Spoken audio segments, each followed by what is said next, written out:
Alright, welcome back to SouFLoTV again, everybody. It's your host with the most. I have two voice notes I want to play for you. Before I play these voice notes though, I want you to listen carefully enough to the voice notes. Before I play these voice notes though, let me start off by saying this. I really do think that crime and violence is at an epidemic proportion in Jamaica. And it is due to a bunch of different things. It's due to a bunch of different things. For one, it's the carelessness and irresponsibility of the citizens. For two, it is the lackadaisical attitude of law enforcement for whatever the reasons may be. And for three, it is definitely because the man in charge himself of the whole operation, we're talking about the Prime Minister, and we're talking about the Minister of Security, those people, they themselves are not affected on a day-to-day basis.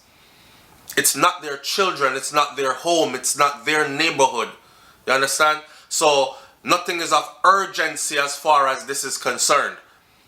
Listen to the voice note and then we're going to talk some more. Alright? I don't really want to place the blame too much upon say law enforcement, because it's easy for us to sit from where we sit and say stuff like, enough of them corrupted. It's easy to say that. There are a lot of good law enforcement officials out there. Okay? The thing about it is this. We don't know if the people them overworked and underpaid, them tired and them stressed out, and all these kind of things. We don't know if they themselves are under threat, because gunmen have become that powerful that if you are a police work in this area and you go working at this area, you have to go look and see past what me I do, cause me will slap out you, them kind of something there. So because they are still people that have to live on the island. So what do you do when a powerful bad man or gunman know which part you live, where your children them go school, where your wife work and go church, and all these things? What do you do? And then you have to go risk your whole family safety for the little meager pay that you get as an officer. Anyway, listen to these voice notes, because a lot of people covering up a lot of stuff that I think need to be put out there. So I have two voice notes and I'm going to start off with this one first. So here we are. If you people know what has been happening out the road, and you know hear half of the story happening out the road, my God, I have to be praying this morning and the Lord is answering prayers. I have to pray and I bind up me and say, God, make some bike can start this morning in the name of Jesus Christ of Nazareth. Make some ignition key can turn this morning, God. Make some of the vehicle where them I use to rob people. Now make it move this morning. I say, God, save who you want to save, Lord. And the rest of them, anything them plant is that them supposed to reap. Let me tell you, people that rob people all at Mount Rasa. The amount of robbery will take place at Mount Rasa over the last week. It was day before yesterday at campus gate, the back gate at UWI, that a girl's laptop, her phone, everything was stolen. Her PhD is due on the 19th of December. All of that gone on the laptop. Only a year half the story, not even half. Over 1,300 robberies since the start of December, and that is only what people have basically reported. Yeah? I have some videos, some audios. I don't even circulate them because I don't want to create a spirit of fear in the atmosphere. But if we know what is happening, if you know what is happening on the plazas, if you know what is happening at 2 o'clock in New Kingston, if you knew what happened at City College Gate 2 days ago, you understand, in the morning when school out for start, they're not doing it under any cover. People believe you must go work, and now they must come take it, and you have some little frozen tail girl where some of these boys are involved with. Them know them man now work, but at the same time them want broad phone and them want big phone and them want hairstyle, and it's criminal them do. Them know that them man are criminal. You understand me? And it has to stop. And those of us who are believers and Christians, this is no pity prayer on the right side. No. The Lord God Almighty said, let me not be ashamed, let not my enemies triumph over me. No weapon that is formed against thee shall prosper. If God is for you, who can be against you? The Bible is clear and war. The word of God says, my God is a terrible God. God is described as a consuming fire. Let me tell you, the people of God will stand up in unrighteousness. Remember me telling you that. And walk in a faith, not walking in no fear.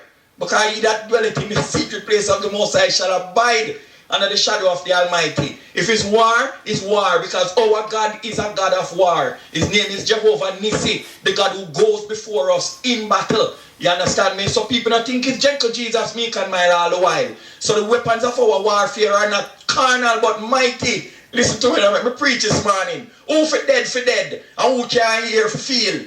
Amen. Sorry for me emotional outburst. Get the emotional out. How I feel, me tired everywhere me go. Thief, criminal, broke people place. Day before yesterday up in my community, 3 o'clock in the morning, the people them in them house, them a tear down the house to go into the house. I'm telling you that.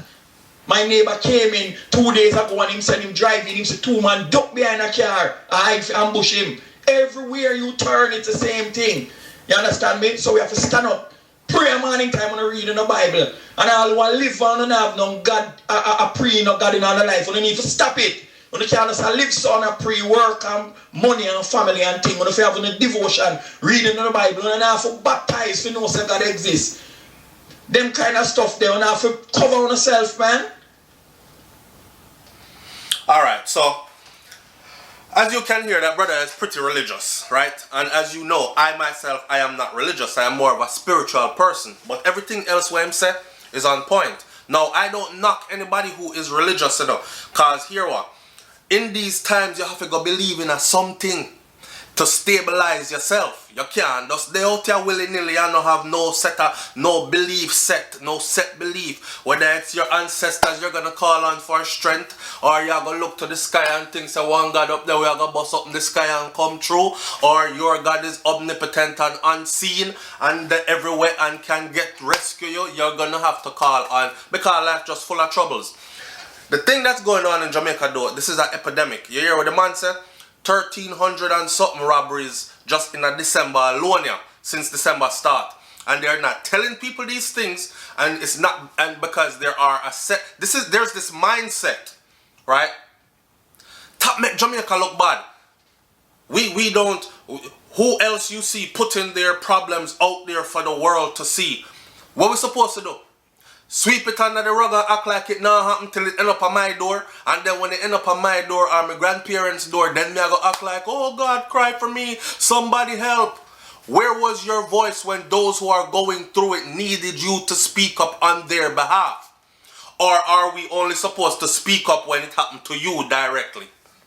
You see, one time people say to me, yo, SouFlo, you always do them kind of story and make Jamaica look bad. Well, guess what? If highlighting these things for the world to see and keep poking the people in charge, right, to do their friggin' jobs, if that is what you call making Jamaica look bad, then guess what? If standing up for the people who are going through it, the law-abiding, God-fearing, tax-paying citizens who not in a no bangaranga, but they have to suffer through this and live around this on a daily basis, people shell-shocked with them kind of living here. You know what I'm saying? They're shell-shocked with this kind of living. You can see why some people going from Jamaica and praise foreign. Because people are going to draw on the worst and say, when you move on, go on the left, you're not going like, say, the place not nice. Yes, the place nice, but you're still paranoid. You have a whole heap of grill by your window and your door. And I'm going like, say, it makes the house look beautiful, when the truth is, you don't want them broke into your house and kill you and thief your things. When people live other places and them don't have to have lock and grill on them door, and them can even sometimes accidentally left them key in at the door and go sleep and wake up in the morning, them front door still up, and I've done it many times. And nothing. Not a pin dropping in your neighborhood ever. And quick response from law enforcement is right away. If a old man screaming in my neighborhood right now, I'm pick up my phone and say, hello, yes, 911, there's Miss Jones, she's screaming 2 houses down from me. Where are you located, sir? Bam, bam, bam, on the way. Woo, woo, before you go so, and quint 5 times, the block full off. How come we can't implement these things? Don't let me talk too much, let me play the second voice note, because people think that, oh, you just scroll the internet and try to find the worst and everything for play. These are multiple accounts of these types of things happening. And everybody said, me, now I make Jamaica look bad, so me I'll keep my mouth shut. Okay. Go and keep your mouth shut. When you end up on your doorstep, you see, you're gonna want somebody to talk. Hear the second voice note now. Chris, yo, you need to check out the news, you know. Link your brethren them with drive and make them know say if you can link Paula to and Rossi, make them know say man a whole up people from Mount Rossi go straight back to St. Anne's Bay any time of the day. I jump out a tree and them thing there, cut people roof open and bust up people tire with them gunshot. Bare things are gone, you see me? I read the newspaper, you know, and you see like how you watch Fast and the Furious 1 and you see them attack the truck them? Yeah, that are gone. High powered weapons, you know, people are cut up like legit. People are jump out of bush, chop down tree, stop people, grease the road. All them things they are gone, you see me? So as much as possible, if you can minimize the amount of traveling you do between Ochi and Kingston, or if you can minimize the amount of valuables you travel with as well, that would probably help you. If you have no bridging where I drive, make the bridging them know if you take highway and come in at the daytime. Nobody drive at night. So yo, pass this out as soon as possible to anybody you know, them a target big vehicle and truck. So or even crossover type vehicles. And you know, the new Suzuki them or whatever it is, them a target people look like them have money. You don't know what go on, police not really jump on it yet. But one of the situation is that one man did a drive come down, whichever vehicle, them jump out of the bush, the man swerve them and speed up. You see me? And them shut out the man tire. The man get way about a couple miles up the road and stop and check the vehicle and realize the tire bust up. Now you see that are one instance. Now it escalate. Them have stop points along the road from Mount Russell, go straight back to Ocherius, probably all Jacksal. So me want make it from Chalky Hill to Jacksal, which is at least 11 miles. You see me? So just imagine that. So on a one road and there is no turn off. You see me? So man say yo, make sure your people them know. Say yo, when them a drive with less valuables, drive with all the bare necessities. And when them a drive, if them can, take highway and drive early. Cause them people a hold up the people them in a broad daylight too and night time. So it don't really matter what time of day. And nobody now go contest them because police don't start go upon them yet. So me just make you know from now. See? Pass it out. Alright. Pass it out. Hear what? So when people are saying me make up them things here, me drop the pen. When people saying I made up these things, you see I know me I make them up, them things I come from Jamaica here. And these are citizens that are trying to look out for other citizens because they realize that that's all they can do. Use the power of social media. Try to reach as many people as you can. Tell them what go on round a one part round there so then be careful when them go around there. Okay? Big up to that brother there for at least trying instead of saying, make Jamaica look bad. Anyhow, let's end this video with a solution, okay? Because we're done talking about CCTVs and all that. Mr. the Prime Minister, them a praise Japan.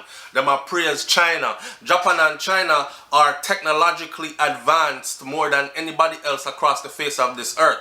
And they live in what they call a fishbowl. So Japanese society and Chinese society live in a fishbowl. That means that if you scratch your body, them know. If you dig out your armpit and smell it, them know. Right? And they know because the intricacies of their CCTV systems, same way is the London, England.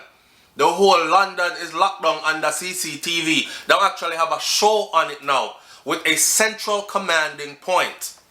And you know what the central commanding point done? And this is one of the things we've suggested before to Andrew Holness and his people.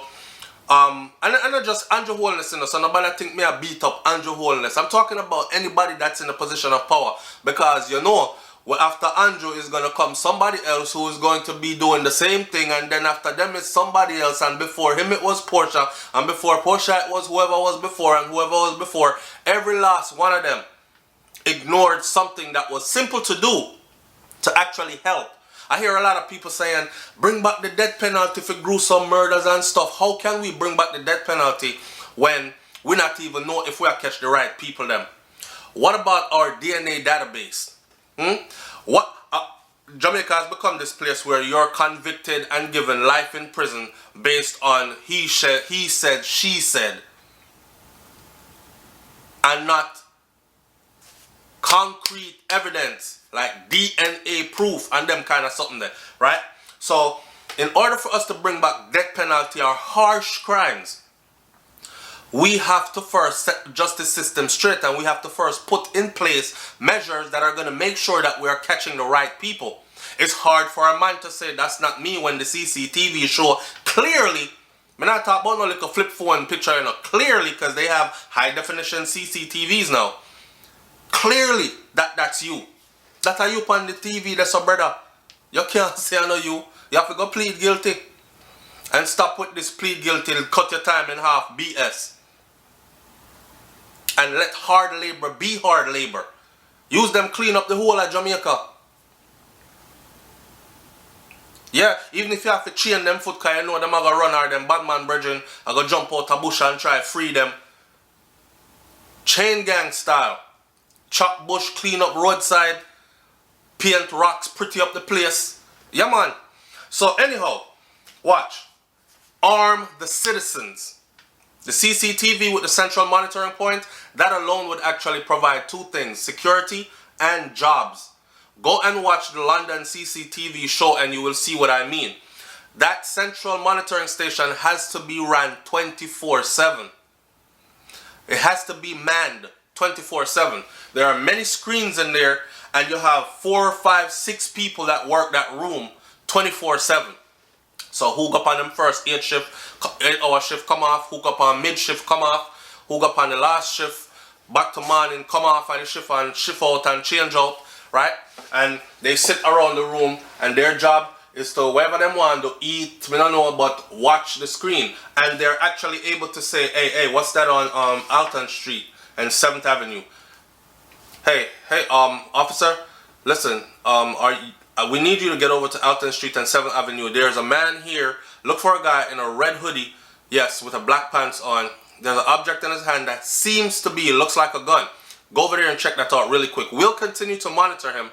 And they're able to monitor someone, you know, until them cut off and go up on one next street. He's no longer on Alton. He is now on Devinson. Okay? So you can come up the back road to Devinson. They're even able to pinpoint and have security swoop down upon them real quick. Sometimes even stop stuff before it happens. You might linger in a one area too long. This is an area known for drugs and guns and all kind of something. Go check out who that is. Suspicious vehicle just pull up. Trail that vehicle there. They could trail it from streets away going in by the link up of these CCTV systems. So when we have things like this, you can't tell me say the leaders want crime and violence to stop. You can't tell me they want to reduce the numbers when they're not doing the things that are required to reduce the numbers. A modern day badness are going on, you know. So we have to fight it with modern day technology. You understand? I'm going to say it again. Modern day badness are going on, so you have to fight it with modern day technology. My final solution is this. Arm the citizens. A lot of people say Jamaican people have been so brainwashed against owning a firearm. Them think, no, the whole of we head hot, so man I gonna just shoot up next man when them could have just... who was gonna shoot somebody? What them are gonna find one gun figure do it anyway. Who a killer at heart? If gun not dead, they're going to go stab up, chop up somebody anyway. I've had my legal licensed firearm on me for the longest, and me not use it, shoot nobody. I'm not a criminal, I'm not criminal minded, but I will use it to defend myself. I go to the firing range, I make sure, I was trained anyways. I make sure that I know how to break down, put back together. I make sure I know how to change out a magazine fast. I make sure so I know how to handle my weapon. If it jam, it non-jump on me because I know how to clear a jam. These are things that they need to be trained on, right? Arm the citizens to help the citizens, to assist law enforcement in protecting the citizens. How hard is that? And arm the citizens. Have some firing ranges about the country, gun training classes, expedite background check, and ownership of a legal licensed firearm. Right? And the citizens them need to take responsibility. It's too late to talk about get every gun off the street. You know how much gun there in Jamaica? But get every gun off the street. Good luck. Okay? Good luck. And as you get 10 off the street, 20 come in through one next door. So the only other option is to arm them to protect themselves. I guarantee you, if they did that, we would see a drastic reduction in these kind of things. Crime and violence. Right?